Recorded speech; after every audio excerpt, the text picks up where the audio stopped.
જય હિન્દ દર્શક મિત્રો, હું જમીલ પઠાણ. આપ જોઈ રહ્યા છો તીર સમાચાર. વાત કરીશું છોટાઉદેપુર જિલ્લાની એકમાત્ર નગરપાલિકા એટલે છોટાઉદેપુર નગરપાલિકાની ચૂંટણીને લઈ પોલીસ પ્રશાસન હરકતમાં આવ્યું છે તેની.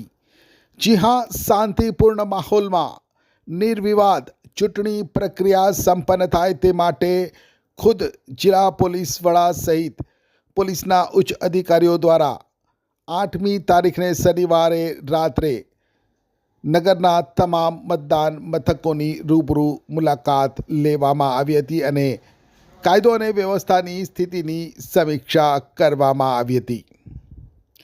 દર્શક મિત્રો, આગામી 16મી ફેબ્રુઆરીના રોજ છોટાઉદેપુર નગરપાલિકાની તમામ 28 બેઠકોની સામાન્ય ચૂંટણી માટે મતદાન પ્રક્રિયા થવાની છે.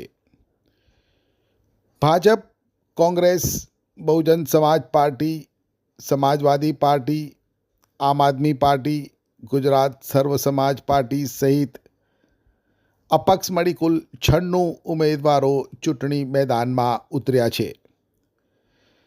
ત્યારે ફ્રી એન્ડ ફેર કહી શકાય તે પ્રકારે ચૂંટણી યોજાય, એટલે કે તમામ ઉમેદવારો ખેલદિલીપૂર્વક ચૂંટણી લડે, ચૂંટણી પ્રક્રિયા શાંતિપૂર્ણ માહોલમાં નિર્વિવાદ પૂર્ણ થાય તે માટે કાયદો અને વ્યવસ્થા જાળવવાની જેની જવાબદારી છે તેવું પોલીસ તંત્ર એલર્ટ બન્યું છે.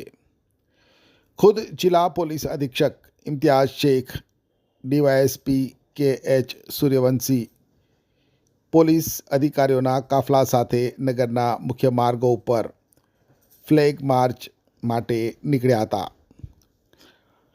ફ્લેગ માર્ચ કરવાની સાથે તેમણે તમામ મતદાન મથકોની મુલાકાત લીધી હતી અને ઝીણવટભર્યું નિરીક્ષણ કર્યું હતું. ત્યારે ફ્લેગ માર્ચ કરવાની સાથે મતદાન મથકોની મુલાકાતે નીકળેલા જિલ્લા પોલીસ અધિક્ષક ઇમ્તિયાઝ શેખે શું કહ્યું, આવો જોઈએ. આવનારી 16 તારીખે છોટાઉદેપુર જિલ્લાના છોટાઉદેપુર નગરમાં નગરપાલિકાની ચૂંટણી યોજાઈ રહી છે, જેના ભાગરૂપે આજે અમે અમારા સાથી અધિકારીઓ અને પૂરી ટીમ સાથે નગરની ફ્લેગ માર્ચ કરી રહ્યા છીએ. જે ફ્લેગ માર્ચ કોન્ફિડન્સ બિલ્ડિંગ અને કાયદો વ્યવસ્થાની પરિસ્થિતિ સંપૂર્ણપણે કાબૂમાં છે તે બતાવવાનો અમારો ઉદ્દેશ્ય છે. જય હિન્દ.